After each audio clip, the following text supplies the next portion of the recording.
গভীর শ্রদ্ধা ও ভালোবাসায় ভাষা শহীদদের স্মরণ করছে সমগ্র জাতি। কেন্দ্রীয় শহীদ মিনার ২১-এর প্রথম প্রহর থেকেই শুরু হয় সর্বস্তরের মানুষের ভিড়। রাষ্ট্রের সর্বোচ্চ পর্যায় থেকে শুরু করে বিভিন্ন রাজনৈতিক, সামাজিক ও সাংস্কৃতিক সংগঠনের নেতাকর্মীরা ফুলেল শ্রদ্ধা জানান।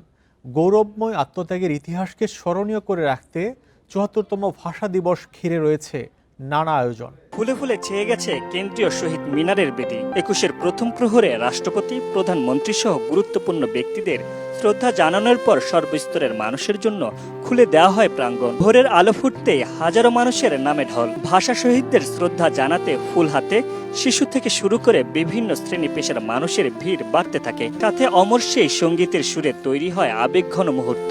সাদা কালো পোশাক, বুকে কালো ব্যাজ নিয়ে সারিবদ্ধভাবে ফুলের শ্রদ্ধা জানান বিভিন্ন সামাজিক, সাংস্কৃতিক ও রাজনৈতিক সংগঠনের নেতাকর্মীরা। সাংস্কৃতিক অনুষ্ঠান বন্ধ করে দেওয়া হয়েছে, সেটি আর বাংলাদেশ দেখতে চায় না। এটাই হচ্ছে এবারের ২১-এর অঙ্গীকার। কিন্তু ভাষার প্রতি শ্রদ্ধা সবসময় থাকতে হবে, বাংলা ভাষার প্রতি শ্রদ্ধা সবসময় থাকতে হবে। নতুন নতুন ভাষা বাংলা ভাষায় ঢুকতে পারে, আর তার মানে এই নয় যে বাংলা ভাষাকে বিকৃত করে উচ্চারণ করা, বিকৃতভাবে উপস্থাপন করা, এইগুলো খুবই অন্যায়। একের পর এক পুষ্পস্তবকে ভরে যায় শহীদ বেদি।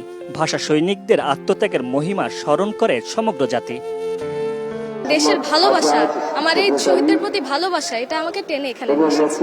তো যেহেতু ২১ ফেব্রুয়ারি আমাদের এত বড় একটা গৌরবময় দিন, যেটা বিশ্বের কারোর কাছে এরকম মাহাত্ম্য নেই যে ভাষার জন্য প্রাণ দিয়েছে, তো এটা যখন তারা বড় হতে শিখবে, এই ভালো লাগা থেকেই তারা আরো বেশি জানতে উৎসাহিত হবে। ওদের চেতনায় মাতৃভাষার এই ইতিহাসকে ধারণ করুক এবং ওরা ওদের পরবর্তী প্রজন্মকে আবার সঠিক ইতিহাসটি শেখায়। ১৯৫২ সালের ২১শে ফেব্রুয়ারি রাষ্ট্রভাষা বাংলার দাবিতে আন্দোলনরতদের উপর পুলিশের গুলিতে শহীদ হন আবুল বরকত, সালাম, রফিক এবং জব্বার সহ অনেকে। ১৯৯৯ সালে ইউনেস্কো আন্তর্জাতিক মাতৃভাষা দিবস ঘোষণার পর বিশ্বজুড়ে ভাষার মর্যাদা রক্ষায় দিবসটি পায় ভিন্ন মাত্রা।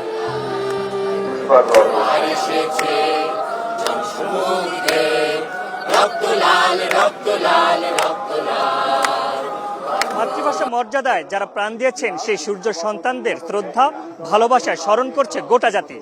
ভাষা শহীদদের এই আত্মত্যাগ জাতিকে আবারও স্মরণ করিয়ে দেয় অটুট অঙ্গীকারের কথা। Mamunur Rahman, independent news, Dhaka.